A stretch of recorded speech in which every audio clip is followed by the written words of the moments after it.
The rain had just begun to taper off when Lila stepped out of her car, eyes fixated on the looming silhouette of the old family house. The manor stood like a forgotten sentinel at the edge of the dense forest, its once grand facade now cloaked in ivy and neglect.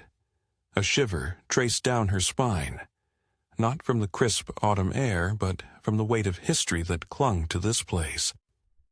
Inheriting the estate from a great-aunt she'd never met felt surreal, yet the promise of a fresh start was irresistibly alluring. As an artist seeking inspiration and respite from a turbulent past, Lila was determined to breathe new life into the decaying halls. She took a deep breath, catching the faint scent of damp wood and overgrown roses, and stepped across the threshold into the dimly lit foyer. The first few days were a whirlwind of activity as a team of workers began the extensive renovations. Lila moved through the house, her sketchbook always in hand, capturing the intricate woodwork and arching windows that filtered sunlight into patterns on the dusty floors. It was on the 5th day that a muffled shout echoed from behind one of the walls in the library. Miguel, the foreman, beckoned her over with a mixture of excitement and unease. "Found something you might want to see," he said, gesturing to a section where the wallpaper had peeled away, revealing the outline of a hidden door. With some effort, they pried it open to unveil a sealed room, untouched for decades. Inside, draped under heavy sheets, stood a row of imposing portraits. As Lila pulled the cloth from the first canvas, she gasped.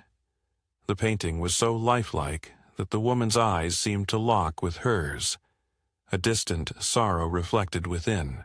Each portrait was a masterpiece of realism, depicting stern-faced men and elegantly poised women adorned in period attire.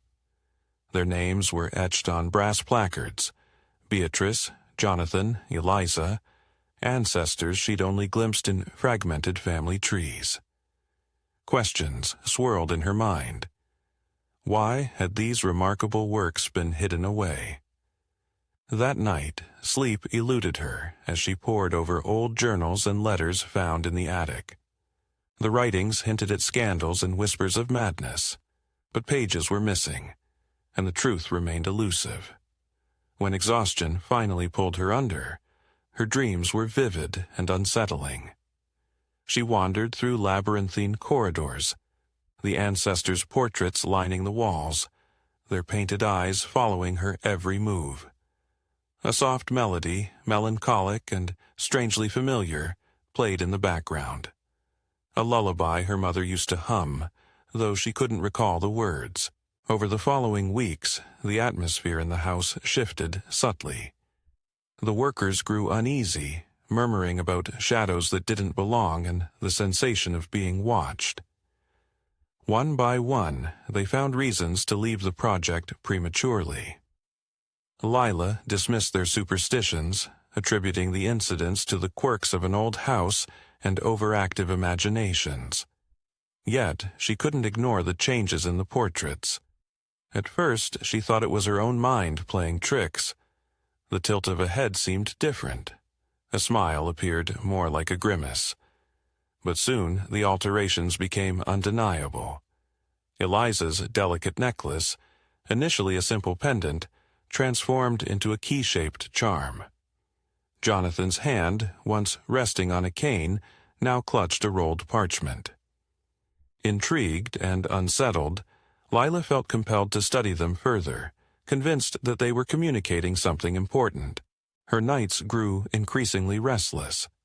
Dreams bled into reality as she envisioned herself within the paintings, walking through scenes that shifted from grand ballrooms to dark forests. The lullaby persisted, each note pulling her deeper into the past. One morning, she awoke to find a small, antique key on her bedside table, the same design as the one in Eliza's portrait. Heart pounding, she took it as a sign and returned to the library, searching for a lock it might open.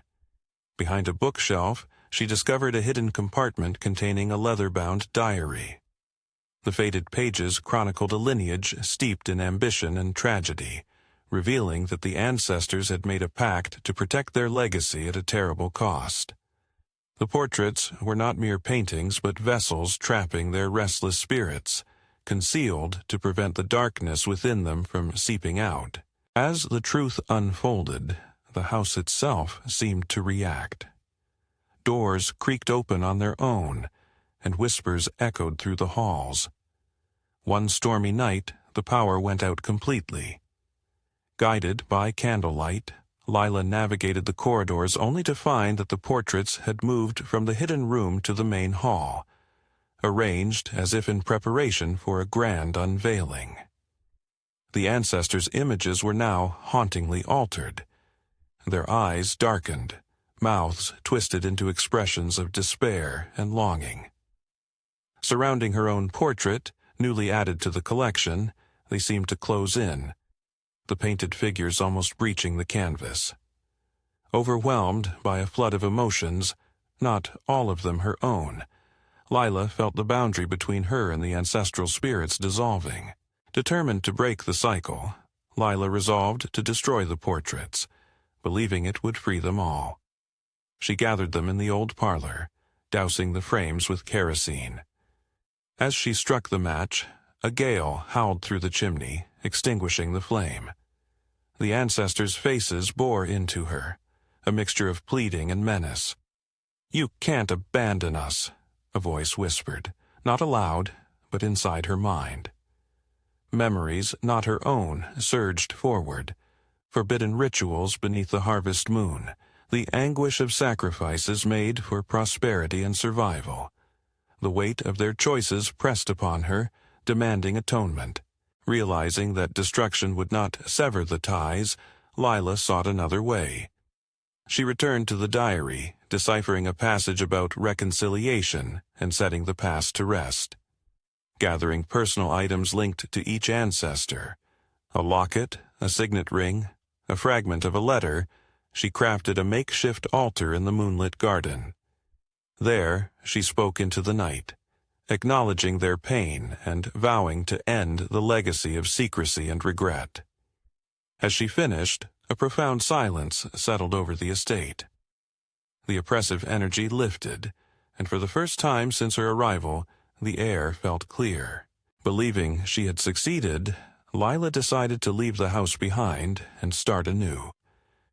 As she packed her belongings, a gentle knock sounded at the door.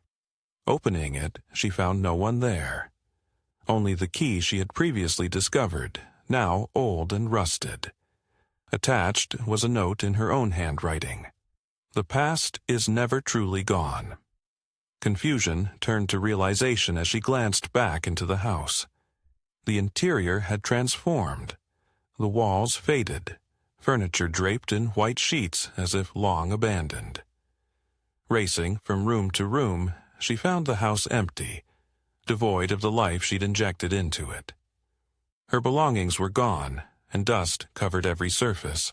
Panic set in as she stepped outside. The garden was overgrown, the path leading to her car swallowed by weeds. The vehicle itself was nowhere to be seen. In its place stood a weathered tombstone bearing her name. A birth date, but no date of death. A haunting melody drifted on the breeze, the lullaby that had woven through her dreams. Tears blurred her vision as she comprehended the truth. She had become one with the house, another soul bound to its tragic history.